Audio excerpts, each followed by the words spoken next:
Hey, Mr. Justin, I just got finished putting together my estimate for the things that were left out of your settlement, and I wanted to make a little video going over the difference because it's pretty large. Um, the big thing that was left out is the siding. So, when we replace the flashing, I'll give you an example right here. This metal flashing right here, it goes up under the wall here and over the roof here. It diverts the water off the siding and down the roof, and it is required by manufacturer specifications and by code that we replace these metal flashings. Um, they did include for the metal flashing in the settlement, however, they didn't in the initial settlement, but they did not include for the detach and reset of the siding. So usually we would just detach and reset the wood siding above the flashings. But in this case, this is actually a masonite siding, and the problem with masonite is it's supposed to be like a fiber cement board, but it absorbs. It's like a particle board, but it absorbs water, and it wasn't supposed to. So there's a lot of class action lawsuits against it, and it was discontinued. So this is no longer available, as far as I know. The one way to tell would be to detach a piece of it and send it off to a company called iTail, and they would confirm if it's available or if a like kind and quality product is available. So that would be our good documentation to send into the insurance company. And I may need to detach a piece and do that so that we can get that documentation and prove that we need to replace that. And where I'm going with this is when I detach this siding, it's going to fall apart right here. It's very deteriorated right here, so it's not going to withhold the process of the detach and reset. So we would have to replace it here, and being that replace the individual pieces that we're working with, and being that this product is discontinued, there's no way to do that. We have to completely replace that whole side.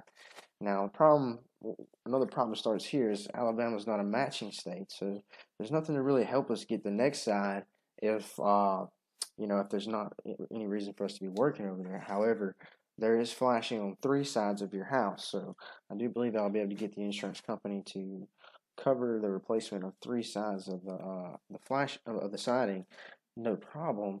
I wouldn't say no problem. It will be a little bit difficulty, but the last side is where I have a little bit of unsureness on how I'm going to get it approved. I'm going to give it a shot. I have seen before where I have to bring the house wrap around the house, around the corners of the house. And in that case, it would cause me to be manipulating that side, and thus it'd be a domino effect, and try to get that side approved too. I'm going to be looking for some documentation to support that side as well. But right now, I have in my estimate to replace all of the siding with hardy board, which is the like kind and quality of this masonite, and that is a big part of the cost. I think that come out to be around $8,000, maybe $10,000 of this process. So I want to go over each and individual line item so you know what we got in here. And the thing is, most contractors would just take the initial estimate that you have right now, do the work for that, and perform substandard construction. They would just complete whatever is on that paper. But I want to do this thing 100% correctly for you while we have the insurance company paying, so you don't have to come out of pocket in the future to pay for these problems. And one way to get rid of that masonite siding right now that is going to be a problem in the future is to have the insurance company pay for the replacement of it. But let's go over some of the difference. Some of the revisions I made were just revisions in quantity.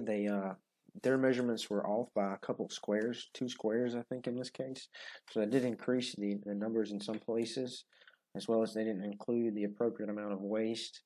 They didn't include the appropriate amount of the additional charge for the two-story portion. Didn't include any waste on the synthetic felt. We do have to remove and replace the drip edge. I don't know if that or the revision there was quantity. They didn't pay for enough of that. Didn't pay for enough pipe jacks. So they did pay for some OSB strand board, oscillated strand board, along the ridges, so we can ridge block. But the thing is, most houses have CDX, which is a higher quality material, so I did change that over to CDX. I put in for an HVAC technician, and that's because I have to pay my guys extra for when they have to fool with any heated component. It's just part of this trade. Um, and that's what that is to accommodate for. That's when we're working on the chimney. We're removing chimney caps, spark arresters, anything heated components like the water heater fin, if they're going up there, anything heated, that's what that charge is for. The detach and reset of the shutters out front. There may be a couple other things on the siding that I haven't noticed that we might have to detach and reset. But the thing is, I'll just document every little process that we encounter if I do encounter further. And one thing that's on my mind right now that we might encounter further is the decking. So if we find deteriorated decking, it is required by code that we replace that. Insurance companies will try to deny it, but we'll point it out to them in a certain kind of way so that they're required to pay for it. And they're required to pay for it through code and ordinance. They try to deny it under long-term damage, but we're not trying to claim that it deteriorated wood. Where the claim is the roof. It's already been paid for, and now we're trying to claim for a knowable surface. So when we encounter that wood, which we probably will be, and how much rain we encounter here in Mobile, we will just supplement for that and get them to take care of it. Let's see. They did pay for galvanized flashing, but we're going to use colored flashing because we want it to match the roof. Also, the manufacturer says all the metals on the roof have to be painted.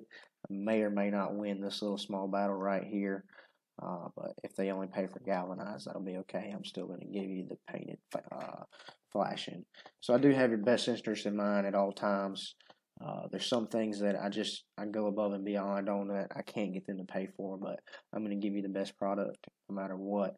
That doesn't mean I'm just going to go around doing all kind of free stuff, but whatever I'm working on, I'm doing it to the best of my abilities, that's for sure. Prime and paint of the roof vents is required by manufacturer specifications. They left that out. I put in here the attachment and reset of the wood siding, but that revised that. And the reason why I said that is because it's not possible to attach and reset that siding. Wish it was, but being that it's in bad shape, it's brittle, it's not going to be able to be detached and reset without causing further damage. So I think we'll have to replace it because of that. Well, I'll put in for new hardy board siding all around the house.